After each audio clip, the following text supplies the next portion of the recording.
Berpikir itu karakternya memang harus kritis. Jadi mempelajari berpikir kritis artinya mengulang kemampuan kita yang sering dibatalkan oleh kebudayaan, oleh keyakinan, oleh mitos. Jadi mengucapkan ulang hal yang fundamental dengan bantuan metode berpikir. Jadi itu sebetulnya maksudnya kenapa ada kelas berpikir kritis. Pengetahuan itu tumbuh karena ada metodologi. Opini berkembang karena ada isu. Nah, seringkali isu itu larinya lebih cepat, tidak bisa dikejar oleh metodologi. Akibatnya isu itu menguasai ruang publik tanpa pernah ada filter. Nah, berpikir kritis adalah filter untuk mencegah jangan sampai opini publik itu menjadi kebenaran tanpa dasar. Nah, caranya adalah mengaktifkan metode yang menjadi struktur dan disiplin di dalam ilmu pengetahuan. Jadi sebetulnya hubungannya adalah mengembalikan fungsi metode di dalam upaya untuk memfilter semua opini yang bisa mengakibatkan semacam penyimpangan makna di dalam komunikasi politik, semacam penyelewengan masalah oleh birokrasi. Itu dasarnya kenapa kita mulai dengan mengajarkan metode berpikir kritis di dalam kelas kafe seperti sekarang.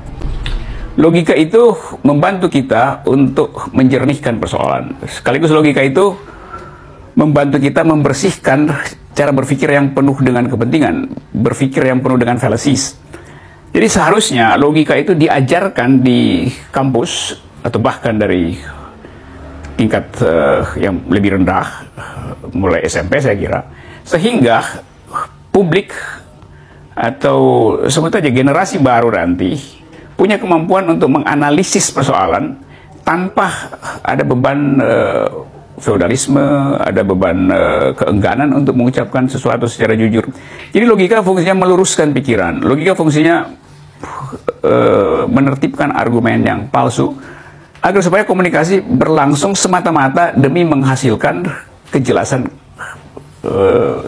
soal. Jadi soal yang kita setiap hari kita baca media massa atau mendengarkan talk show, di dalamnya banyak bersembunyi fallacies itu, yaitu kebohongan, ketidakkonsistenan. Nah, kalau tidak ada pengetahuan dasar tentang logika, dengan mudah kita mengkonsumsi jenis kebohongan sosial semacam itu. Itu berbahaya untuk perkembangan demokrasi. Sekarang orang bicara hoax terus-menerus, padahal hoax itu dengan mudah dibatalkan bila kita punya semacam peralatan detecting faulty argument.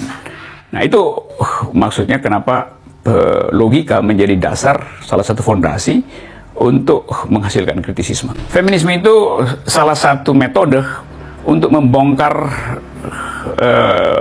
inequality, salah satu metode untuk menghasilkan ulang kesetaraan.